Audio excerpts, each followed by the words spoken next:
Welcome to the bonus episode of The Future of Food, Energy, and Space. After Tony individually interviewed the 4 business leaders solving major global issues, he did a roundtable discussion to really dig into the opportunity that he and they all see in these massive markets like energy, agriculture, and space. Because these solutions aren't coming from governments or NGOs. They're ideated and executed by businesses. What's fascinating to us in this episode is how you'll hear these entrepreneurs not just talk about their solutions and their companies, but how what they're really doing is opening up these markets by proving the opportunity in them and encouraging other startups to join them in the race. They welcome competition because in the end, it benefits everyone and improves the quality of life across generations and continents. So listen carefully, because if you're an entrepreneur looking for a wide open space to put your talents and energy into, you just might find one today. Here's Tony. Welcome everybody to the Tony Robbins podcast. I'm real excited for today because you're going to meet 4 extraordinary human beings that are world-changing technology experts, founders of companies, CEOs and founders that are putting together companies that aren't just ideas. They're right now moving forward and they're beginning to do things that literally can change the lives of billions of people. So let me introduce our panel for starters. The first person here is my dear friend, Bill Gross. He founded a company called Idea Labs, which started in 1996. It's the longest running technology incubator in history. Next, Jason Green is the CEO and co-founder of a place called Upward Farms. And now he's building these vertical aquaponic sustainable farms for leafy greens and fish. And then thirdly, we have here Mikhail Kokorich. And Mikhail he built the first private space company, in Russia, sold that company at a very young age, decided he wanted to come to America and he wants to power humanity into the solar system. And then finally, my dear friend and my partner, and that's Dakin Sloss. Dakin is the founder and he's the general partner of Prime Movers Lab. They invest in breakthrough scientific startups, and they're really obsessed with finding what they call prime movers, which is people that are inventors of technology that can transform billions of people's lives. And I think we'll start with you, Bill. You've got all these companies, hundreds of companies, but you've never been, I'm aware of anyway, in recent times, CEO, and you're the CEO of Heliogen. So tell us, what does it mean to you personally? Why are you involved in it to this level of depth where you're even the CEO? And what can the impact be? What's the size of the impact it can have on the industrial heat market and therefore the world? I really feel that low-cost energy can help all of humankind in every powerful way. As we said earlier, education, freedom, equality, justice, pollution. Like it just solves so many problems. Yeah. So I feel like if there's one thing I can work on for the rest of my life that uses my intelligence and my passion, my mechanical engineering background, my science, my organizational skills, I sort of want to take everything I learned from all these businesses and apply it personally to this area. So I've stepped in as CEO. I run the company on a daily basis, building the team, going after this, because I just think it's the biggest, most impactful thing I could do. And it's the most intellectually challenging, and it's hard. So I feel like I'm learning something every day. My passion for learning is met by this company because it's a very, very hard problem. So I hope we can make a big impact. I know we'll make a big impact. And it's just a matter of how long it will take. Bill Gates is now one of your backers. What's the size of the impact and what's the size of the market for this company? Yeah. So listen to how big this is. It's almost silly. The global GDP is $86 trillion a year. Of that $86 trillion, 10% is energy. So $8.6 trillion a year is spent on energy. Of that $8.6 trillion, 81% is coal, oil, and gas. So wow. $7 trillion a year. $7 trillion a year is coal, oil, and gas. I want to replace all of coal, oil, and gas. So I'm going after $7 trillion. I want to replace all of coal, oil, and gas with concentrated sunshine. I think we can do that. It's going to take us a couple decades, but I want to go do that. And it's probably the biggest business possible. It's not $7 trillion market cap. It's $7 trillion revenues possible. So it's the biggest business there could be. Now, we're not going to get all of that to ourselves. I don't even care about getting all. What I mostly want to do, if I could pull this off, I would be very happy. I want to do what Elon did with electric cars. I want to show that this is possible. I want to show and get more people to come after this market. Like Elon is doing incredible with what he did with Tesla alone, but look what he's doing with getting every other car company to follow. I want to do the same thing in this area. I want to make a successful company. I want to make a great return for investors, but I want to show other people you should go after this market. It's a very, very lucrative market. Awesome. Thank you, brother. Yeah, let's pop over to you, Jason. Tell me about Upward Farms and how can Upward Farms improve billions of lives? Tell us what that vision is. So, what we talk about at Upward Farms is how we're accelerating the world's transition to regenerative agriculture. And that's a bold claim for a vertical farm to make. And it perhaps ties back to my comments about how I think great companies have this infinitely scalable vision, but this very clear market opportunity. And, the very clear market opportunity for us is first products that we've offered for retail is a washed and ready to eat packaged salad, which is in fact the most attractive slice of the American produce aisle. Packaged salad is the number one driver of organic produce sales. You see organic packaged salad broadly in 87% of US households. And so it's a great opportunity to build a brand. Very clear market opportunity, and leafy greens in the US are an $11 billion market. But global agri-food is an $8 trillion market. So getting to the numbers that Bill's talking about here, right? The entire food supply chain is worth $8 trillion. So how do we accelerate the world's transition to regenerative agriculture? Well, you look at where food comes from. Food is soil, and 40% of the world's agricultural soils have been lost. The remaining agricultural soils are being lost at up to 40 times replacement rates. The single biggest threat to the food supply is actually that we've mined Bill was talking about fossil fuels, right? Mining the earth for energy. We've mined the earth for all of our food. Yeah. So what our long-term vision is, and the way that we change billions of lives, is by actually starting to rebuild soil. And so all the things that we're doing that are extraordinary about how we grow, that improve quality and sustainability and the cost, all of that comes from this fundamental technology of how plants, animals, and microbes have co-evolved in nature, tapping into all of the genetics that are already in there that can drive incredible traits, whether that's a more delicious product or disease resistance or higher yields. All of the genetics that we need are already out there in nature. We're creating the environment, which is the background that I come from. We're creating the environment that drives that biology.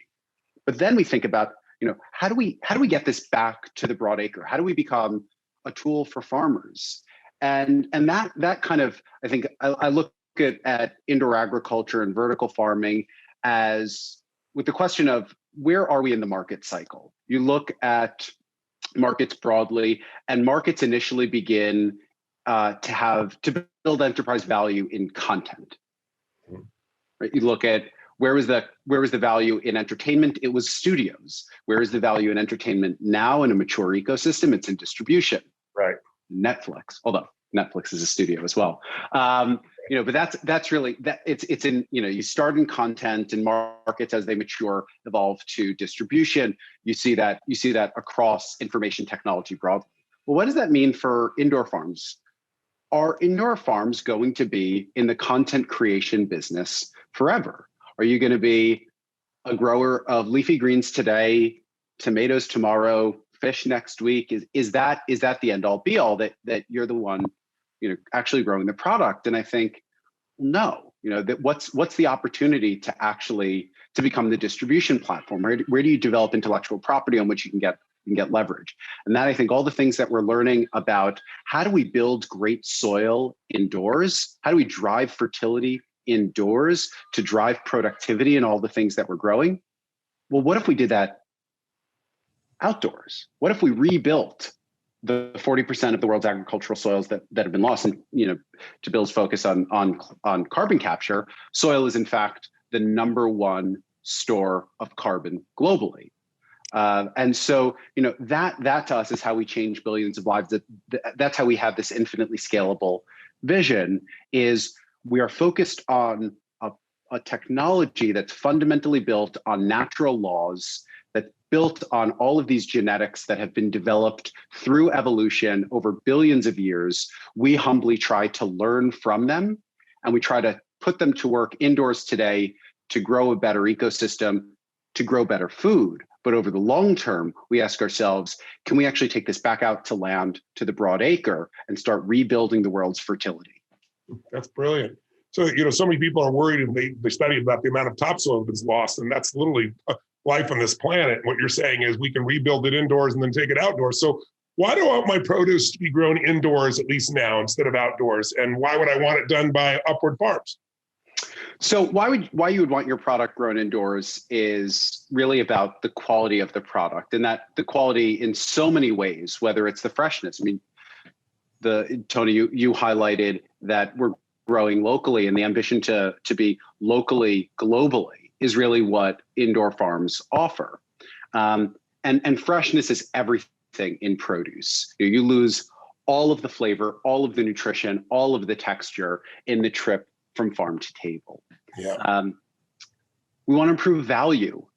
A third of the retail dollar is lost in transportation and waste.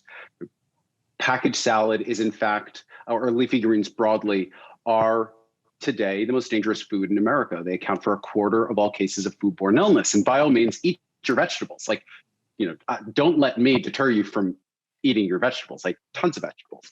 And there's the opportunity to improve safety. You see this in these recurrent romaine, for example, or other leafy green recalls. And so there is the opportunity to increase safety. The reason E. coli being one of those that people are most commonly be familiar with.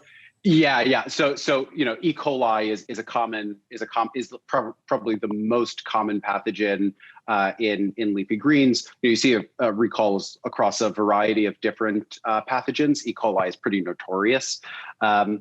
And so the reason that you want your product to be grown by us is we are offering a far superior product at a more accessible price point than has ever been offered. And we think the value proposition should be as simple as that: better quality, better price.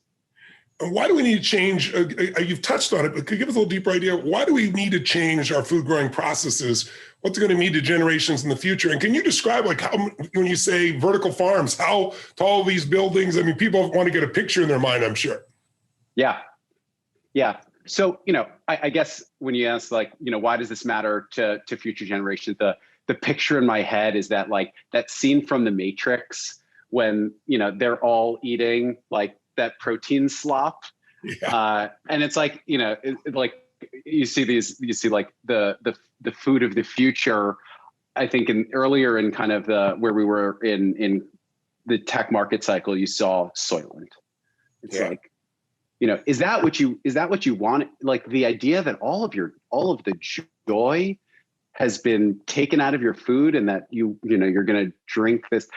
And I'm not going to tell anybody else how to eat, right? Like, if you want to eat a high protein, like vitamin mix in your shake or in your bar, like if that's what you want to eat, by all means.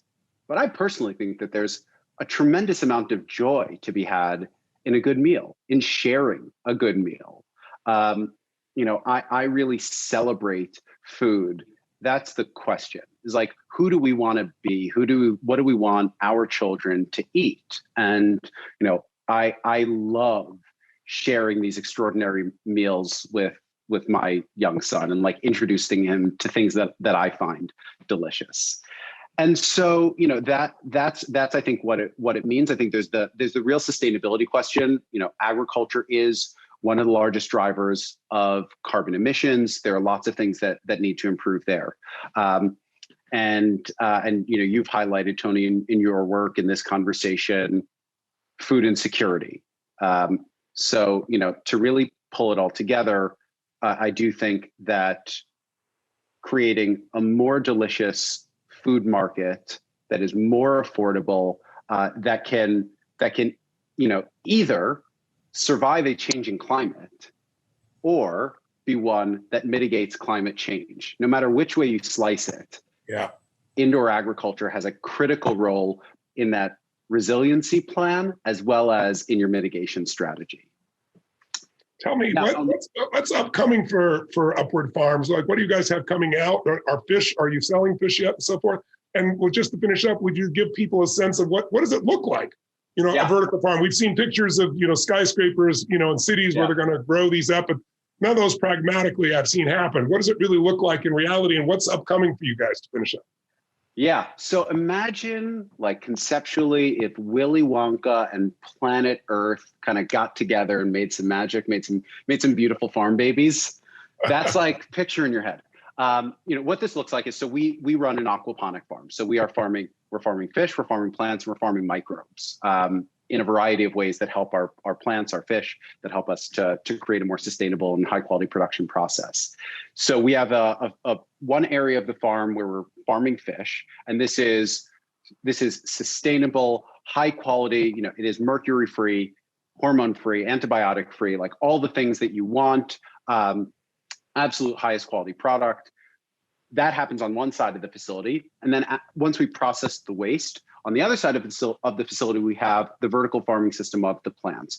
And that kind of looks like, if you can imagine an industrial racking system like you'd see at a Home Depot or Costco, where you've got these many tiers with automation that moves all of the plants through the growing process. So automated seeding, harvesting, washing, drying, packaging, labeling, and plants, or the things that become plants, kind of flowing through that whole process. And so in terms of where— interject, is that where some of the technology, the efficiencies you've gotten that have made you be able to do this cost effective, where other people have not been able to?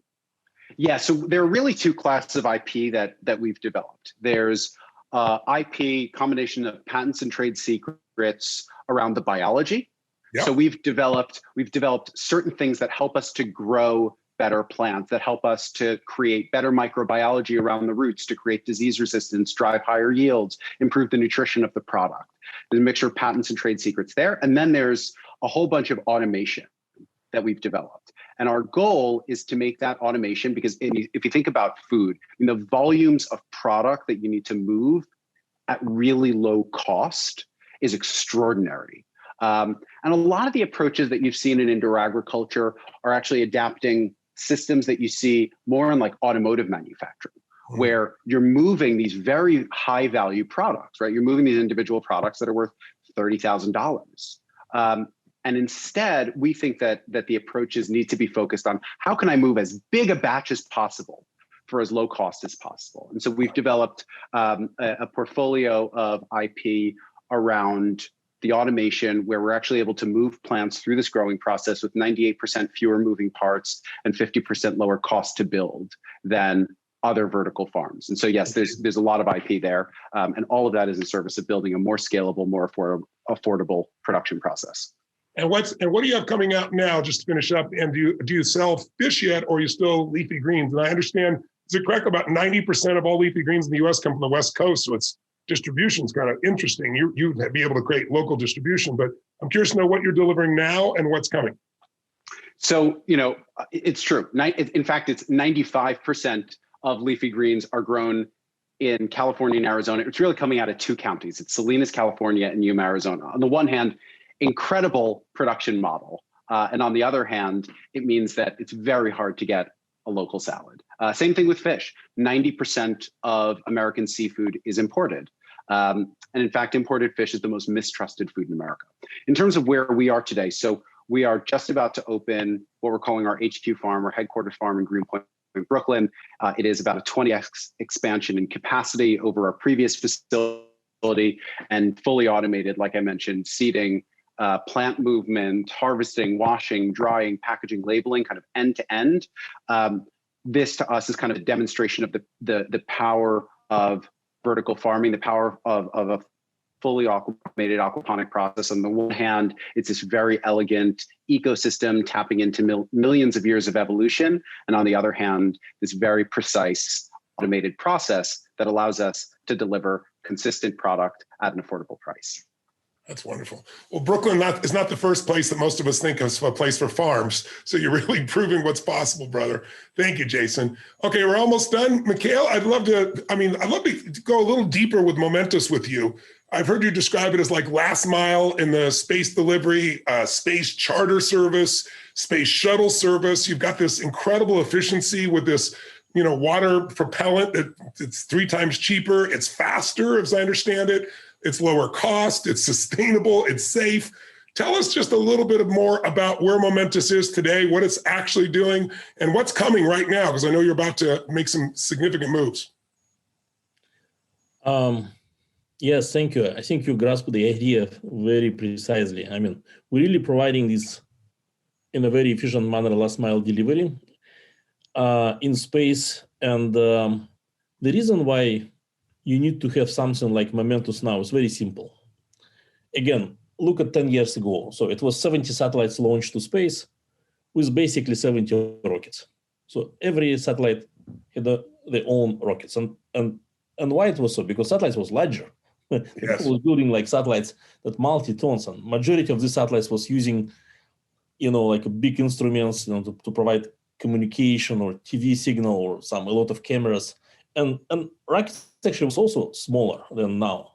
And now we have these big rockets. Even Falcon 9 is 3 times larger than Soyuz, which have been the working horse of the past. Yes. But satellites becoming smaller because all this progress with electronics and new applications. Yes. And drive the size of the satellites much smaller. So it used to be several tons. Now the average size of kind of 100 kilograms. It's actually the size of the man. And now you have like these big rockets that can deliver very cheap, but you have so many small satellites. And you finally need to put like a constellation of the satellites to put on a very specific orbit. If you want to cover the Earth, for example, and make imaging several times a day, or if you want to collect data about moisture content, or about like the humidity or weather, or any type of applications, you need multiple orbits and multiple satellites on each orbit. So, and this was the reason why people start to build the small rockets, which kind of one of the answer to the problem. But small rockets are like a small private jets. So you can fly fast, but it's expensive. It's an order of magnitude, 2 times order of magnitude, 100 times more expensive than big rockets.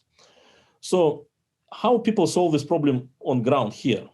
On the ground, we almost have any logistics that we can imagine. It's a multimodal. It's for example, FedEx, it's planes and trucks. Or if you deliver containers, it's like the big ship and the truck that deliver container. Or if you have the planes, we have this long haul planes and the hopper flights for hub and spoke model. And now it's just time to apply the same approach to space. It sounds like a simple, but it's actually hard because even it sounds like a last mile delivery. But in space, you measure distances not in the miles. You measure distances in the kind of energy, because to change one orbit to another, you need basically to change the velocity of the satellite. And this change of velocity can be pretty dramatic. Just to give you an example, if you launch something to the orbit of International Space Station and want to change the orbital inclination to the polar orbit, you need to push the same amount of energy like to fly to the moon. Really? To just make that one change in the orbit, as much energy as to go to the moon? Yes, because you are flying with 8 kilometers per second, and let's try to shift direction of something that flying with 8 kilometers per second. It's hard. How much per second? 8 kilometers per second. What is that in miles? Just so people translate here. It's like 5 miles per second. It's also 5 fast. miles a second. Holy cow. Yeah. So you need to have a lot of energy. So and we basically what we are doing actually like a bill, we're using solar energy. So but we are using the solar energy and use this energy to change the orbits. So basically we have solar electrical propulsion.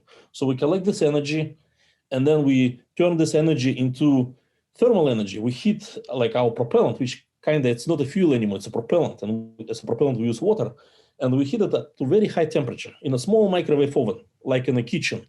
Yes. To the same temperature like sun surface. And then eject through the nozzle to create a thrust. And basically we also selling the solar energy and collecting the solar energy to do this. Wow. And this is very important. Why? I mean, yes, we have a good prediction of weather, but it's still like this prediction is not very accurate after 3-4 days. Yes, I mean, we have all these agro-technical models, but we cannot predict like a drought. We cannot predict actually the damage for agriculture. So we still in the very early days of creating this like a layer of like a digital reality of the physical world. Almost a layer of another level of intelligence that we can use. For sure. And now, like you see with this autonomous cars, with like a lot of automation, like for in agriculture and forestry, with all this like a problems with changing of the climate, we need precisely to know what's where, like what piece of the road is covered with ice, where is the fog, what is the moisture content in this piece, like when the fire ignited in this part of the forest. We need to make this, and it's not actually it's not so many ways how you can collect all this information, because you cannot fly drones everywhere. There are some limitations. You cannot put sensors anywhere.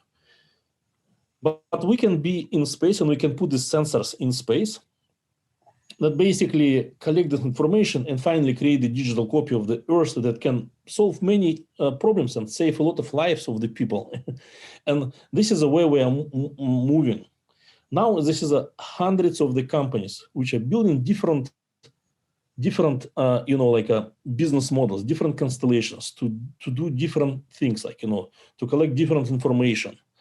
When you look on a space, you probably think that it's only like a SpaceX and Starlink. And at good, space actually show to everybody that it's possible to do. But now entrepreneurs is everywhere. And I think unique thing about new space that you can find this company everywhere in the world. One of the largest producer of microsatellites, Lithuania. The company which building like imaging satellites high resolution, Poland. Another company doing like satellite as a service, partner Bulgaria. The largest in Northern and Southern America, the constellation of the satellites, it's actually in Argentina, and they build satellites in Uruguay. So wow.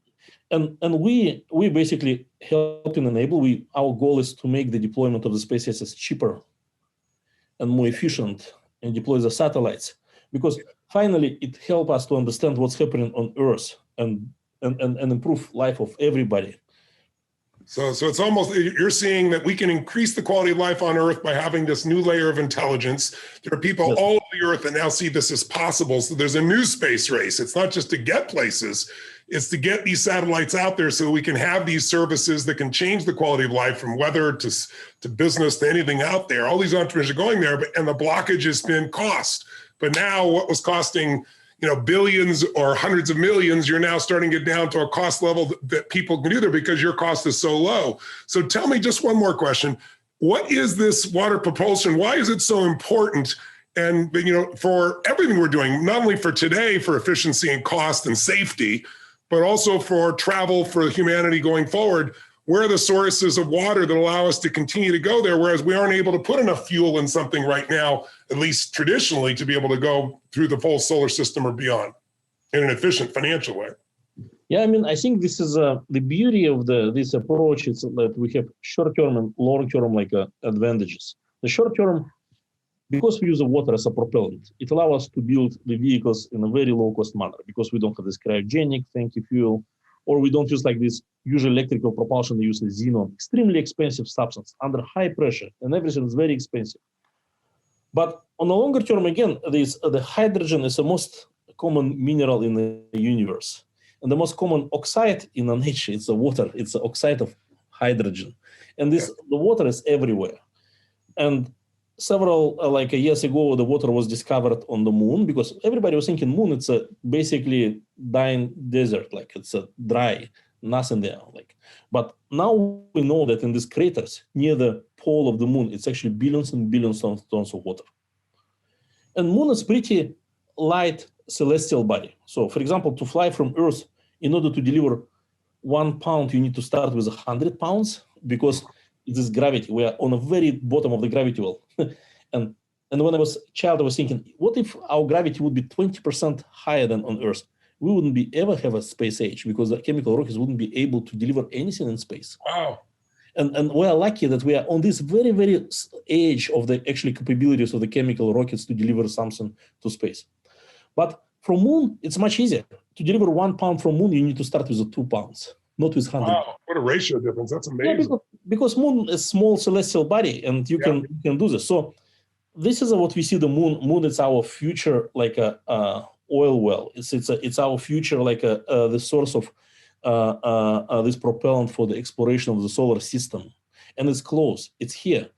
And yes, water is localized in several craters, maybe dozens craters. And this is actually the reason of the new space race, because people know that this place probably the most expensive real estate and solar system now here, on the moon. And this is the reason why now, instead of the race between Soviet Union and United States, now it's between, United States and China. Who will get this water first?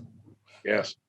And it's also interesting because I invested years ago. It was one of those pioneer companies, Bill, that was going to mine asteroids, and they were building their own spaceships, but the cost of them was so high that, they lost that race. They finally had to sell their technology to other people. But these asteroids have materials that on Earth are extremely rare and therefore really expensive, and they're not rare on these asteroids. So there's a race for that as well. Just to finish up, tell me, with your first commercial launches just around the corner, how were you able to, as a business, secure customers like NASA and Lockheed Martin? Because I think that's instructive for anyone with large vision. Because you've done it. Yeah, I mean, it's definitely great to have customers like Lockheed Martin and NASA. But I think we are lucky to have a lot of clients as startups. Yes. But I told these companies will be the next Googles. This company will be next Amazons in space, because everything great you can create only when you start from scratch. And NASA is a great organization. It's push humanity so much forward, doing excellent stuff. And Lockheed Martin, it's the company with a deep culture and very important for national defense and for everything like that. But when you're talking where the new things can be emerging, it's from these new companies. And I think our main treasure, actually, these startups with whom we are working, because these companies will become large. Maybe not of them, maybe 9 for each 10 will fail, and they will try next attempt. And we want to make them also the failure cheaper and faster, which is also important. Yes, of course.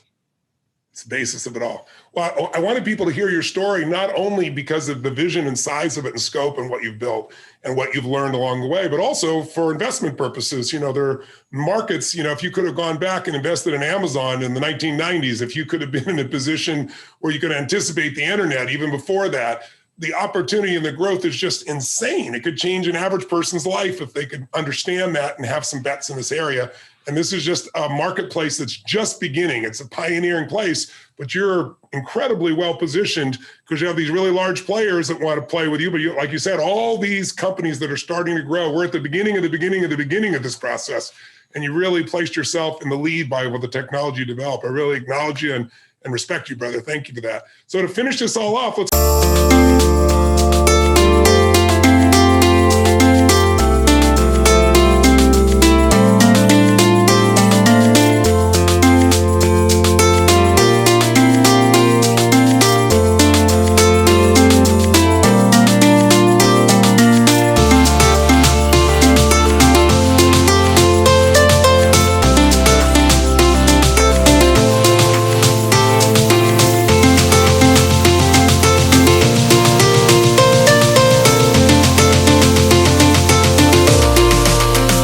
investing in breakthrough science that can transform billions of lives. And I think these are 3 of the 15 companies that we invested in Fund 1. And we've got another 30 in Fund 2. So it's a good mix across many, many different areas.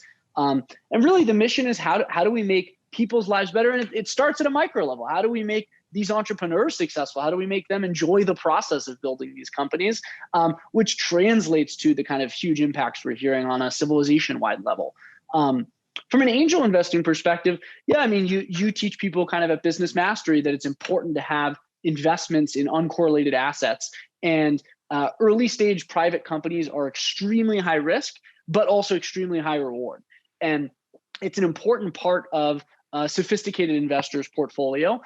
This is not for somebody who's got $1 million or something total of savings. This is many millions or even tens of millions of dollars of savings at the point which you can really afford to cut big enough investments into early stage startups that it makes sense to be investing in them and building a diversified basket. Because the mistake people make here is they'll just invest in one company because it's their friend's company, and that's a good starting point. But you need to have a well-diversified portfolio even within your startup investing. So that's why, using Ray Dalio's principle of 15 uncorrelated bets gives you an 80% reduction in risk with an increase in upside. We've got a number of different companies because, at the end of the day, every single idea, we hear thousands of ideas a year. Every single one of them is actually a good idea and is going to happen at some point. The question is when. And we're not going to be right on every single bet that we make. But because we're making timing bets across a wide range of areas, energy, transportation, infrastructure, manufacturing, we'll be right on a couple. And those couple drive all of the returns for early stage investing. So if you look at my personal angel portfolio, it's up 17x over the last 7 years. And there's basically 2 companies out of a portfolio of more than a dozen that drive all of those returns. And that's how it always looks in venture capital. It is power law returns where it doesn't matter what the 14 other of the 15 companies do. It matters, is the top one a 50x? Is it 100x? Is it 250x? Is it 1000x? And we're really fortunate because of the great work that Bill and Mikhail and Jason and Lou and Mei at Kovacs are doing, that we've got a number of them that are well up there. Yeah, it's fantastic. And what you just said, I shared that with you a while ago from listening to Ray Dalio. I was actually at a conference. It was, you had to be a billionaire to be there. It's a pretty interesting conference. It was by JP Morgan. And when he said that, someone asked him a question, because I've been asking questions about non-correlated assets, meaning for those who are unfamiliar, everything ties to what the stock market does, and the stock market goes down, everything goes down, right? So you want things that are not correlated. And when he came up with that statistic, there was a murmur in the room. It was such an interesting piece that you could increase your return while reducing your risk by having those uncorrelated assets at that ratio. It's pretty invaluable. So to finish this off, what do you want people to know about what it means to be an entrepreneur? What do you want people to know about what it means to work on things that can change the world? I want to finish the last word from you, Dakin. I think we're heading towards a world in which many people are going to be entrepreneurs. Most people are going to be entrepreneurs. And really, we're going to be playing the game of work for the fun of it and the joy of it and what we can create for other people, not because we need to. And that's a beautiful and exciting thing. And that's where worlds both externally and internally open up when we have that kind of freedom to work on the things that are most meaningful to us. So I'm glad that I get to work with entrepreneurs who are so inspiring and exciting. And I hope that everyone takes a step on that journey in whatever form it takes for them.